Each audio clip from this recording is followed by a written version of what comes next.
we're talking to Dr. Pieter Groenewald, who's the leader of the Freedom Front Plus. In the news over the last couple of days, of course, the issue of Orania, wanting the president to recognize Orania. But I also want to get his thoughts this morning, in this moment, on the government of national unity. Dr. Groenewald, good morning. Good morning, Iman. Waar is jou grootjas? Again? Waar is jou grootjas? Oh, yeah, no, we're used to this sort of temperature, so it's quite normal for us. Well, you didn't come barefoot, so that's a good at least I'm not barefoot. Well, look, let's talk seriously about this moment. First of all, tell me what it feels like for you being here in this moment. Well, of course, this is a specific and a special moment. And the reason I say that is also that it is the first time since 1994 we're going to have a government who does not have an outright majority. And in that sense, from a political perspective, I think that we're going to have a seventh parliament where the people will experience more accountability from the government towards the National Assembly, which is what it is supposed to be in a constitutional democracy. You say more accountability. How? Well, because, the previous government, because of their majority, misused it to make a National Assembly a rubber stamp. If they want to put through some legislation, they just push it through.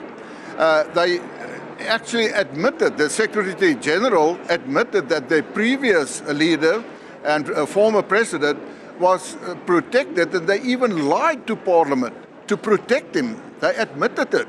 So it won't happen now, and that's why we said that we will have to look at the Phala Phala issue again, the report of the panel, and whether we should reintroduce it to the National Assembly. But what I say, more accountability, even if you go to your portfolio committees in Parliament. You must remember that before this election, the ANC had the outright majority each and every portfolio committee. Now this is going to be the first time since '94 where they won't be in a majority. If they want to put any legislation or budget or whatever through the portfolio committees, it's not going to be an outright majority. They will have to get other political parties to support them as well. I think there's going to be a lot more noise in the National Assembly. The what, Daniel? You think there's going to be a lot more noise? Yes, well, it's a noise. We, in the Freedom Front, we believe in constructive opposition in this terms of criticism to ensure accountability, but you must also do it with respect. I want to ask you three more things, so let's see if we can get through it quite quickly. The one is you're part of the Multiparty Charter, and there were a number of parties like yourself.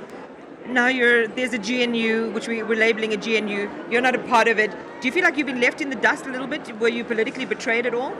No, not really.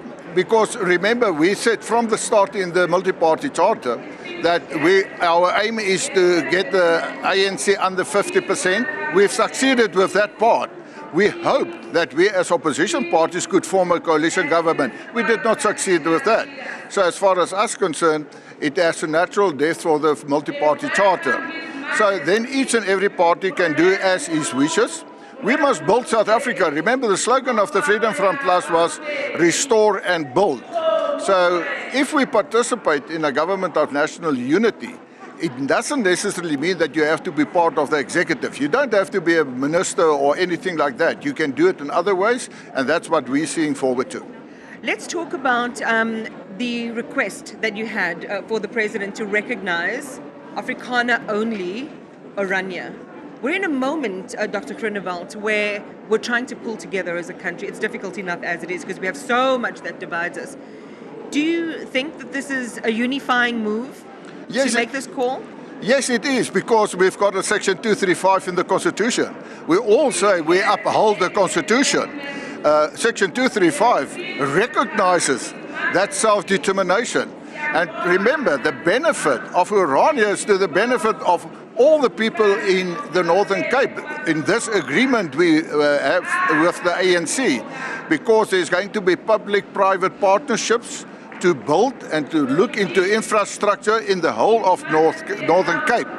In fact, the Premier asked us to get involved. They've got a lot of communal land there with agricultural activities, and they want the expertise of the community and Orania to also be involved with that? And I said, yes, we will. We will even get the other farmers to become part of that initiative to see that we can be more productive on the communal land. And it needs to be Afrikaner exclusive. It has to be? Afrikaner exclusive. No, it's not Afrikaner exclusive. The communal land is not Afrikaner. So it's not Afrikaner exclusive. That's a misconception as far as that is concerned. So any South African who shares the values of that community can join? Yes, of course. Well, I mean, you must remember they're not a political party. They're on their own. They have their ways to do it, and and they said, yes, if you comply to those values, then you can join. But when we talk about this agreement, we must remember there are certain, can I say, they talk about the Volumusa Declaration, where the ANC of that time recognized the specific status of Orania as a town with its own council. There was even a court case, and the court found it to say, yes, they have their own unique situation. Now, in this agreement, we only re-emphasized and reaffirmed those, can I say, agreements with the former ANC in the 90s. And again, this is a conversation we'll see develop over the next couple of weeks, no doubt. But what I want to end with is, and I keep reflecting on the place and the moment that we are in this morning. The Union Buildings, at its inception, was meant to bring together the sort of Afrikaner and English, or reflect that, in a sense, in our history. As a politician, as you reflect across the history of South Africa in apartheid and in democracy, how would you describe this moment in terms of its coming full circle, celebrating and acknowledging our 30 years, and your own role as a politician in your own growth and your evolution? Well, I think it's a good example of the Afrikaner is not this exclusive group of people who want to be isolated. It is actually symbolizing that we are part of South Africa. This is our country as well as Afrikaners. And that's why we said we have to restore and build. We want to build.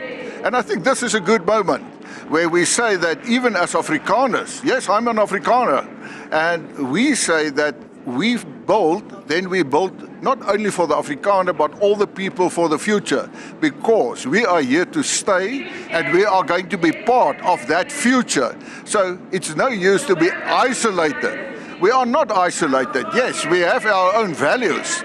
And as I say again, Section 235 of the Constitution recognizes that.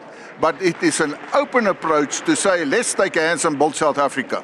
Dr. Pieter Groenewald, thank you for stopping by this morning. And again, I'll let you take your seats with your political colleagues and some of the other dignitaries that have joined as well.